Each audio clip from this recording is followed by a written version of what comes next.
drifting near the edge of sleep, close to the end of time. Upon phantom fields we'll meet, between heartbeats sublime. I'm your infatuation, a dream girl that you've charmed. But in this situation you've been disarmed. If you feel me going under, then you're in too deep. And I'm musing while you slumber. Yes, they're watching you sleep. Well, I'm the mother of your dreams, the goddess in your bed, casting spells that will make you scream. I'll steal what's in your head.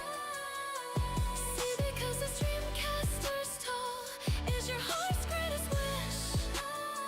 I wanna see you lose control. Give yourself to this witch.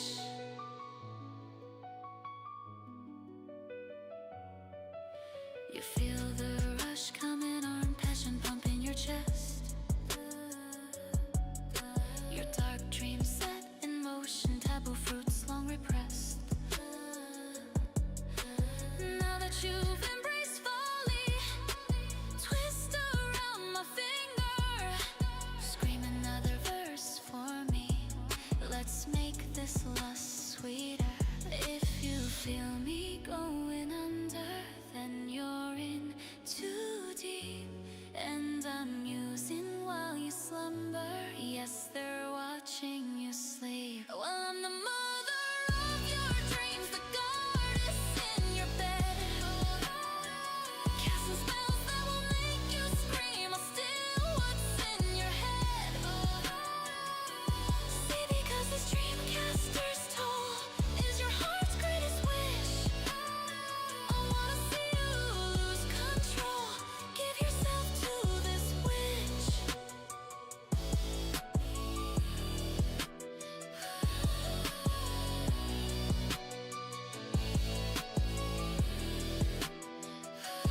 Please stop sitting there weeping. We're almost out of time. Until you wake from sleeping, your devotion is mine. Did I please your obsession? Did you fall for my wiles? Were you taken to heaven, still in denial? And you felt me going under.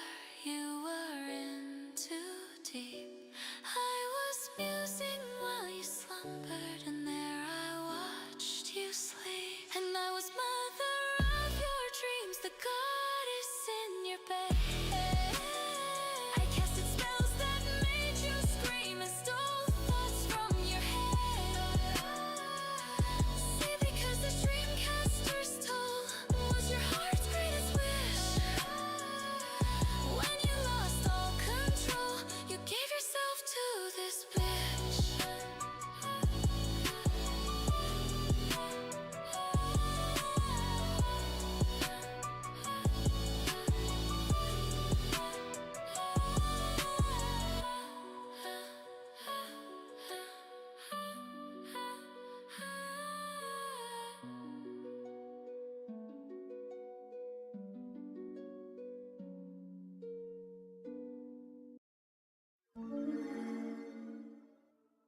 Bum, bum, bum. Oh, oh, oh. You all are getting blessed with my presence twice today. It's still today for me, not tomorrow. Because we just saw the Demon Slayer movie. And yes, all because of Demon Slayer's Shameless. And Shameless dared me to rant. Hinokami Kagura! Hinokami Kagura! Yeah.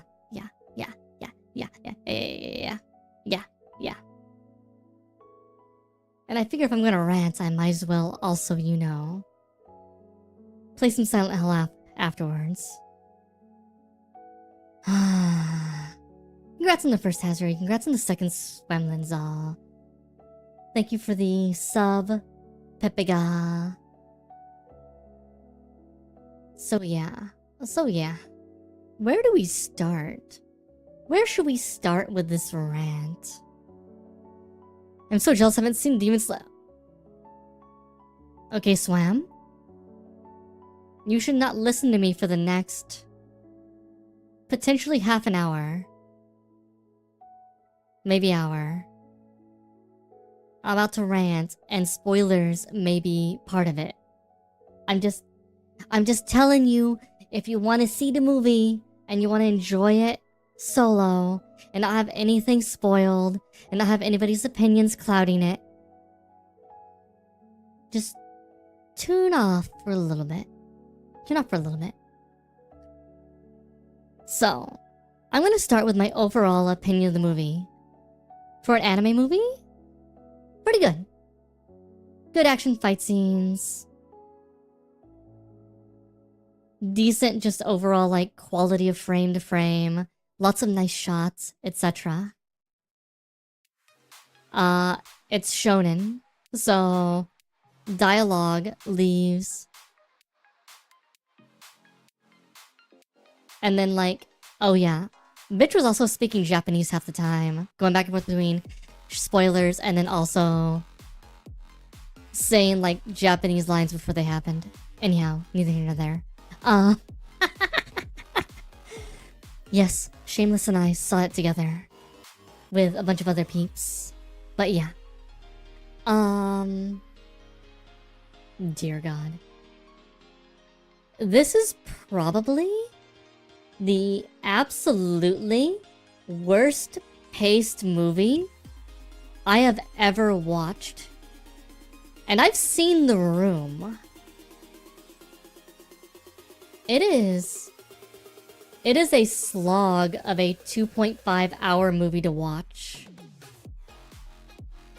And I've read the manga, by the way. I know everything that happens. So, the movie is like 30 minutes of the Doma fight. 30-ish minutes of the whoever upper rank 6 is. I don't remember who he is, but Zenitsu nips that in the bud pretty quick. That's a pretty quick fight. And then the rest of it's the Akaza fight. Let me see. Let me look it up again. How long is the Akaza fight in the Demon Slayer movie? 1 second.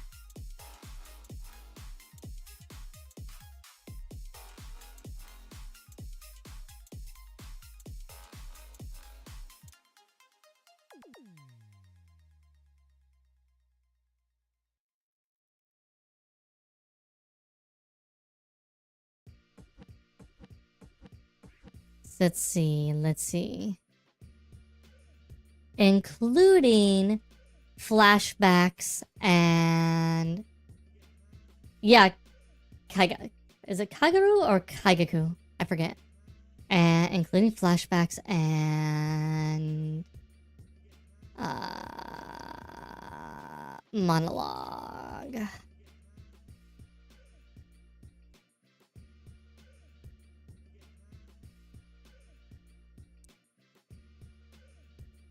I think I remember. I have to go back and find it, but I think the entire Akaza fight is like 104 minutes.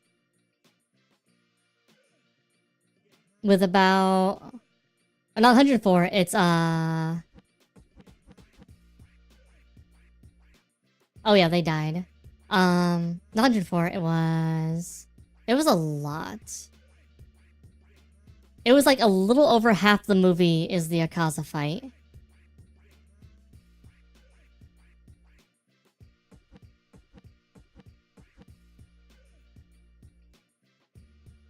But that includes lots of really long flashbacks and long internal monologue segments during the fight. So like the fight is a fun fight, but it's really, really badly paced. Like, super, super badly paced. And like, I get it. That's stuff that all happens in the manga. Kokoshiba moon breathing will be animated. That'll be interesting. But you only have the 2.5 fights in the entire show because the Doma fight doesn't wrap up because it doesn't wrap up in manga. So you have to wait. But yeah. Yeah, it's a... So, the problem I have with the Demon Slayer movie, with the pacing, is because the pacing's so bad, it also brings out all of the worst parts of, like, Demon Slayer as a whole. And I just learned that it's gonna be 3 movies of this. I don't know how they're gonna do 3 movies, because if they're gonna do the entire, like, Sunrise, Wait to Sunrise arc as a single movie, it's gonna be a real boring movie. Like, it's gonna be bad.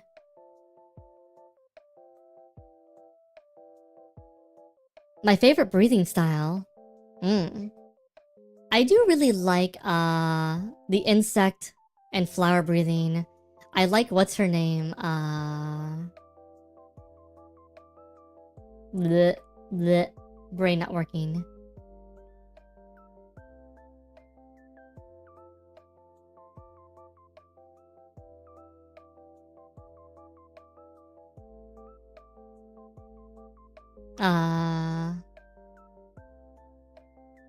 No, not Kocho. The other one.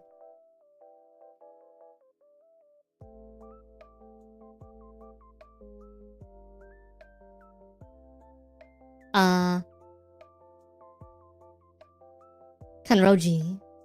Mitsuri. I like her fighting style because I like her whip sword a lot too. But the problem I have is that, like, so I like Demon Train quite a bit. I like the pacing in Demon Train. There's some little slow points and whatnot hidden there, but it generally kept flowing pretty well. This movie, yeah. I was talking about the Mitsuri's whip sword, but I also like Shinobu's insect stuff too. Those are probably my 2 favorite. Anyhow, although I do like what's his name Snake one too. But anyhow, going back, because the pacing, like, you literally, Kano is the flower breather, yes. Because the pacing's so bad, all of my gripes with, like, the way both the manga and later seasons of the Demon Slayer, like, serialized animated show, are, like, dialed up to, like, an 11. Because, like, so most characters in Demon Slayer are very one note. And by when I say most, I mean pretty much every single character has one personality trait. And that is their thing. And I know, shonen's not that deep. But yeah, Iguro, I think you're right.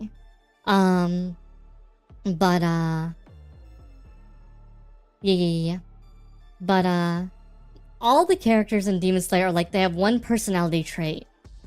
And they generally don't change. A couple go through some very minor bits of personality growth, but for the most part, everybody's the same. The only character that has, like, serious personality growth is fucking Zenitsu. Zenitsu's probably the only character in the entire series that actually has interesting personality growth, and it's only because it's like looking at a mountain in the middle of a field. Hi, Tab.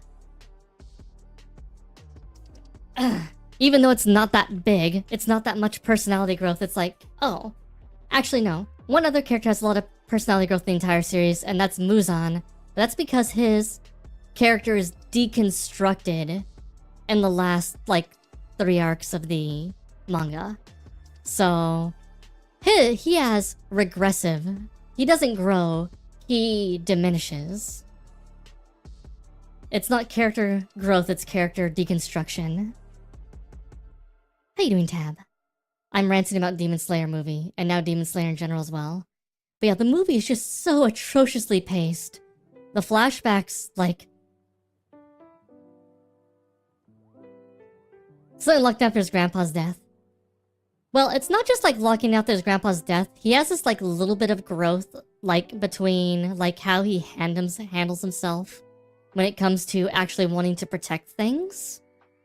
Which, it's not big, but that combined with his grandpa's death make his character change pretty dramatically. Well, dramatically for character growth in Demon Slayer, which is otherwise 0. Again, comparing 0.0001 against 0 for everyone is like comparing a mountain to a perfectly flat plane. So, but like, again, because the pacing's so bad, that stands out a lot. Then, the internal monologuing, it's like shonen, but there is so much of it. Like, I feel like Tanjiro has like maybe like, I'm gonna be generous and say 10 actual lines in the entire movie. And the rest of his lines are literally the internal monologue stuff. I was clearing it, so I cast it on myself. It's for penalties. But yeah, like, they need somebody to be talking like every 5 or 10 seconds in the movie for some reason. And most of that time, especially during the Akaza fight, is filled with Tanjiro's inner monologue saying something. Or flashbacks. And it's like, I don't need you to reiterate what's going on every 5 seconds. Okay.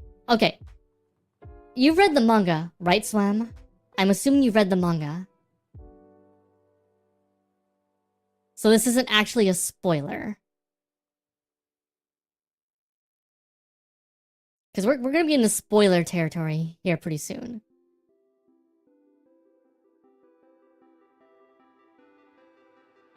I'm gonna wait for an answer. Spoilers, bros. Spoilers. If you don't want spoilers, tell me. Yeah, Tab, it is the worst paced movie I think I've ever seen. And I've seen The Room. So... it is a badly paced movie. Amazing fight scenes.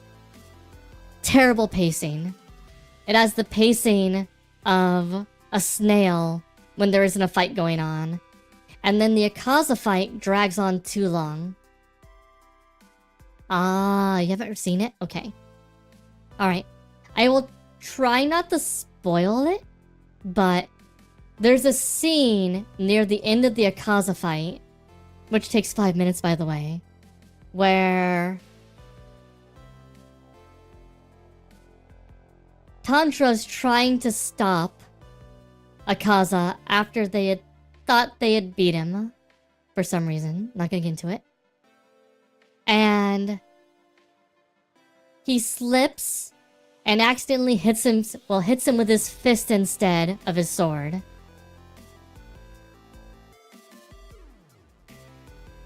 And if Tanjiro hadn't had the misfortune of slipping and hitting him with his fist, him and Giyu would both be dead. That's all I'm gonna say.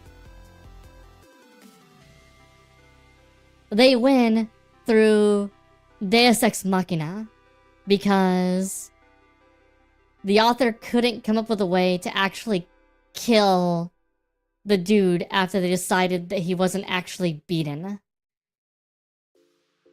Or shall I say, the author wasn't done having a gigantic 30-minute emotional diatribe about Akaza's backstory and internal emotions. And here's the thing. Akaza, out of a lot of the demons, actually has a quasi-unique backstory. Like, yes, a lot of the demons and stuff have unique backstories or whatnot, but the thing is, like, most of the demons' backstories are very simple. Bad thing happened to me. I'm pushed to my limit. I then either snap or want power to get back an injustice. And I know that's like whittling it down to the most common denominator. But when you have so many enemies in the series, like there's so many big bads and minor bads and whatnot, when all of their motivations are literally bad thing happened to me or I want power, it gets very samey. And like, we can whittle that across all of fantasy and sci-fi writing and whatnot. But when you're in the same self-contained series and you've been through like 30 big bads and minor bads, and they all have kind of the same backstories minus the specific things that happen with them, it gets boring. It's one thing when it's used for a couple characters. Using a trope isn't a bad thing. But when it's the same trope, or the same like 2 tropes, every fucking time, it gets boring. It's the same thing with all like our main characters, except for Inosuke and Zenitsu and Rengoku. All of our main characters' backstories are bad things happen to us, and we're gonna rise up and not be demons, essentially, and we're gonna rise up and fight the demons.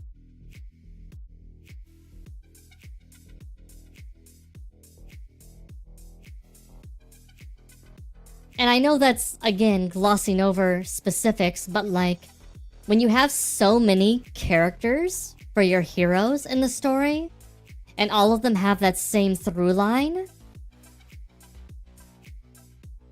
it gets samey. It gets really samey. Especially when it's all like dumped on you in these big bursts. Because it all gets dumped on you at once in Demon Slayer when you finally fight and start beating the demon.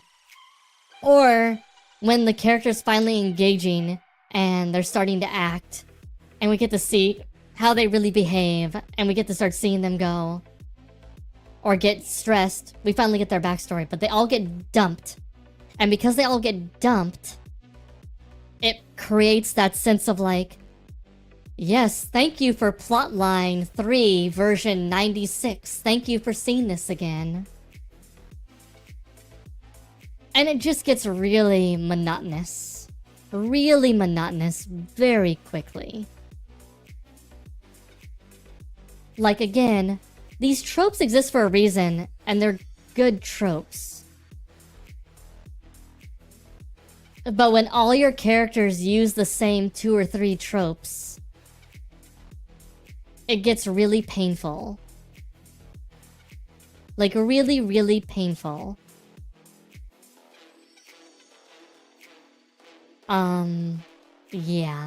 Yeah. And unfortunately, because the pacing of the movie is so bad, because of the flashbacks and internal monologue scenes, it really makes all those bad parts stand out a lot more than the good parts. Especially because the good parts are so short by comparison. Like, I'm pretty sure the number of action scenes in this 155-minute movie, it's probably maybe about 40, maybe 45 minutes of the movie total is the action scenes. The rest of it is either getting from point A to B, or it's flashbacks and internal monologues. And like, there's another side of this, which I was talking about with Shameless about, because Shameless asked me, you know, this is the first time, because we grew up watching anime with, like, movies were usually side stories in anime, but now this is like mainline anime has movies as part of the main story. But something I don't think a lot of people know, there's a reason why they do that. And the thing is, once they hit a critical mass, it is infinitely more profitable to make movies than it is to make serialized shows of an anime. Like, I remember reading the stats on Demon Train, and I think even today, the amount of money Demon Train made is like dozens of times more valuable than any of the money made serializing any of the seasons of Demon Slayer. And now Infinity Castle makes that much, much larger. So of course they're gonna make 3 movies because the movies bring in exponentially more money. But the problem with, like, I felt like I was watching something that was supposed to be serialized in an anime because they kept so much stuff that was just so slowly paced in some parts, which is just antithetical to how a movie should be structured.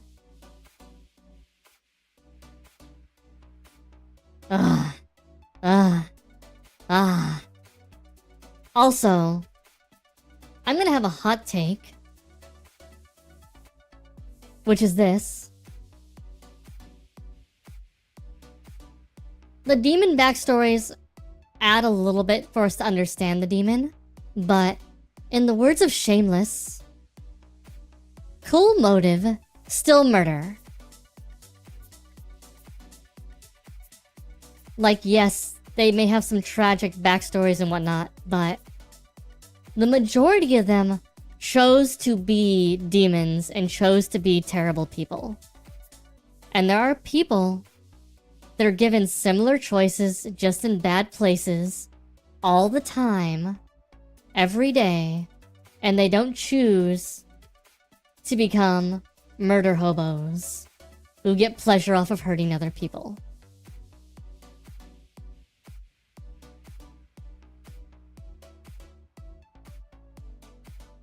I mean, most of the demon backstories are literally, you're poor, life sucked for you. Yeah, guess what? Feudal Japan. Feudal everywhere.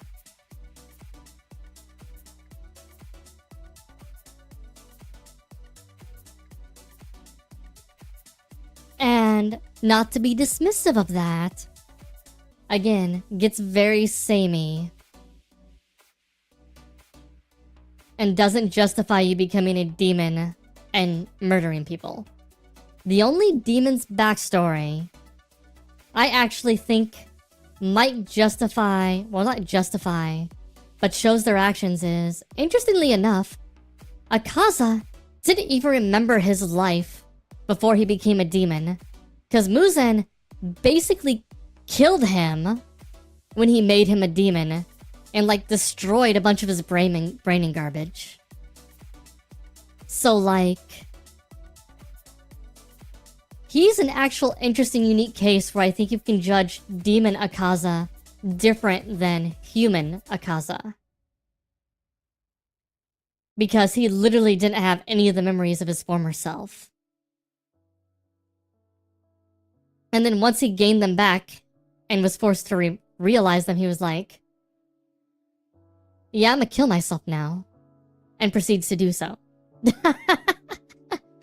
So, like,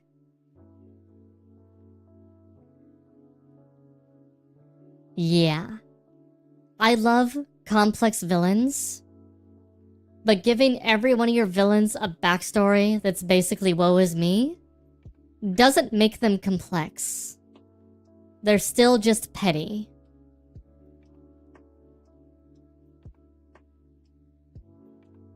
So, hot take, mic drop.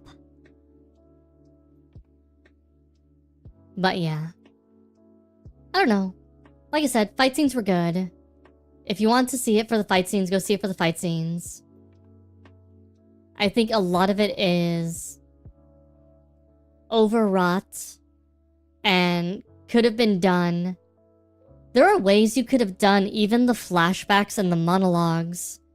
You could have weaved them more into the action to where the pacing wouldn't be there. And like, I think there's a couple of them in Demon Slayer that do that. But like, even the big bad, Muzan, spoilers if you haven't read the manga, close your ears. His entire motivation is he doesn't want to die. He realized someday, oh fuck, I'm gonna die. Shit. Okay, I guess I need to eat people in order to extend my life. And I'm gonna do that forever now.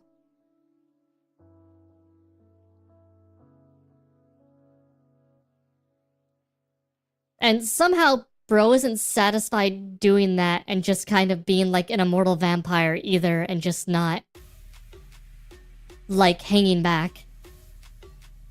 If I remember right, Muzan was he sick? Shameless, you have to remember this.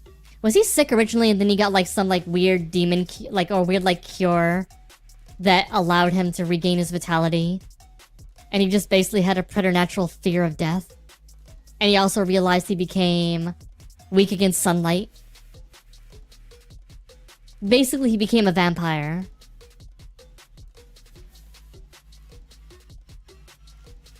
And he basically just has a preternatural fear of death from being sick. So he's like, fuck this, I'm never gonna die again.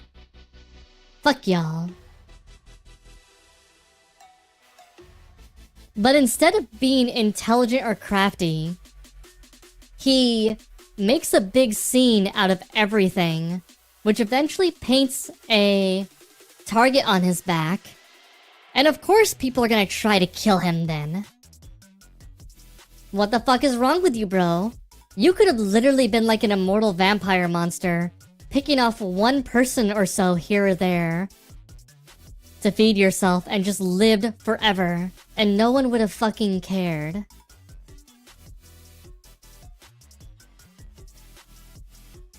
I mean, yeah, Muzan is kind of just knockoff Naraku. And Naraku is infinitely more intelligent than Muzan is. And also infinitely more powerful. But that's, you know, the power scaling of characters in Inuyasha make the power scaling in Demon Slayer look like, well, you're comparing like actual demons and gods against, yeah. Oh, you think Naraku's hotter than Muzan? Really? Is it that Bishi, those Bishi eyes, that deep voice?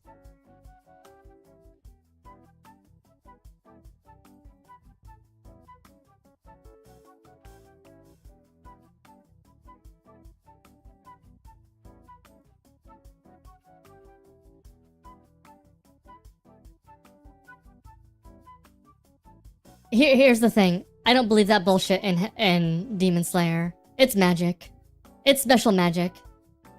Okay, that's true. Sesshomaru's more Bishi. I guess, actually you would say, I guess, Naraku is actually more like Sennin, isn't he? Like, Sennin style.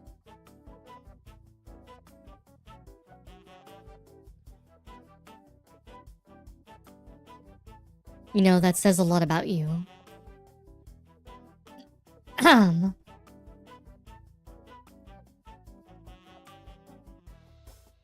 I'm just saying. But yeah. Naraku is fucking terrifying. Because Naraku is also like constantly multiple steps of like ahead of the heroes all the time. And he generally doesn't make mistakes. Except when he's compelled to by his human side. Because his weakness is the human part of him he can't get rid of. Because if he gets rid of the human part of him, he can't maintain his control.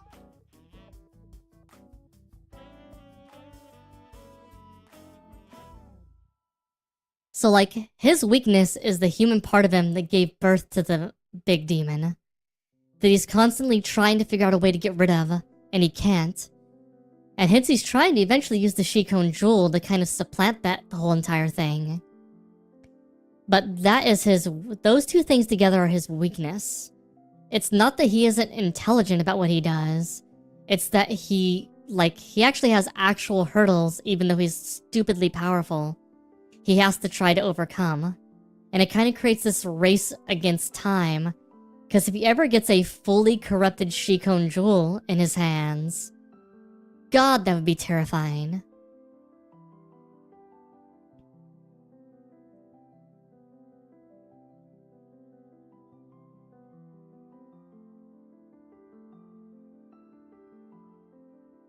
But thankfully, the characters are persistent and everything else. They eventually catch up with him and stop him from doing so.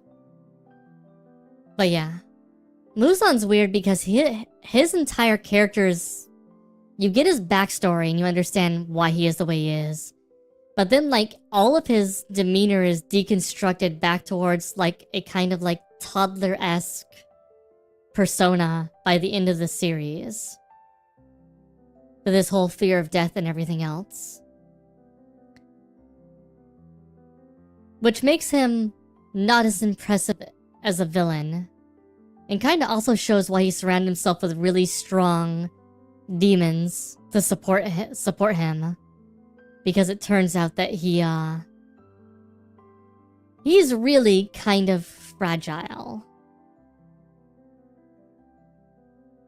That part's at least kind of poetic in Demon Slayer. But yeah, I've had to choose between Naraku and Muzan for a villain. Naraku's a better villain. Infinitely better. As a villain.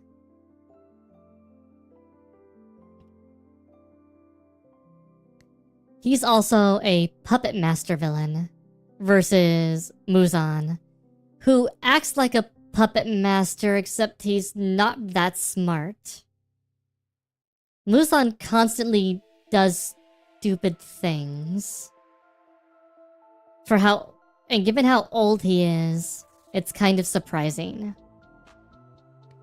Now, a big part of it is because he's an egomaniac, and he doesn't have patience, which is one of his flaws. But still, you'd think if you're thousands of years old, you might have some amount of patience.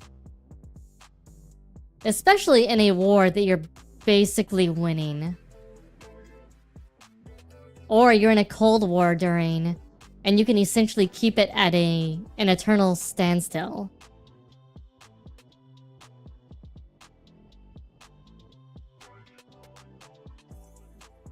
I'm gonna go into the entire, Yeah, actually I'm not gonna go into it. That'd be too much ranting. I feel like I've ranted quite enough. But yeah. Again, not bad movie. Just not great. You're having a sexual error in my code because I'm trying to access memory I should be able to access. Like, it makes no sense to have an error here. I'm going insane. Paste your code in the chat GPT and ask it why you're having a seg fault there. Tab, you missed it earlier. I've literally asked it to go through disassembled Spear V code, gave it context, and said, can you give me an idea why this error would happen? And it found the exact error. I know that sounds terrible, but don't get hung up on your pride.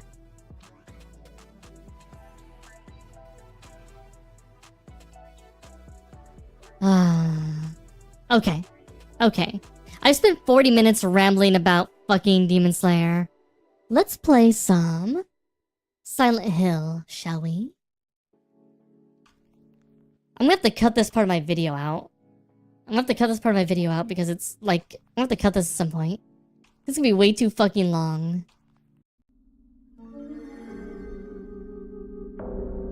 Who would like to remove my coat for me? Anyone want to remove my coat for me? Or shall I do it myself?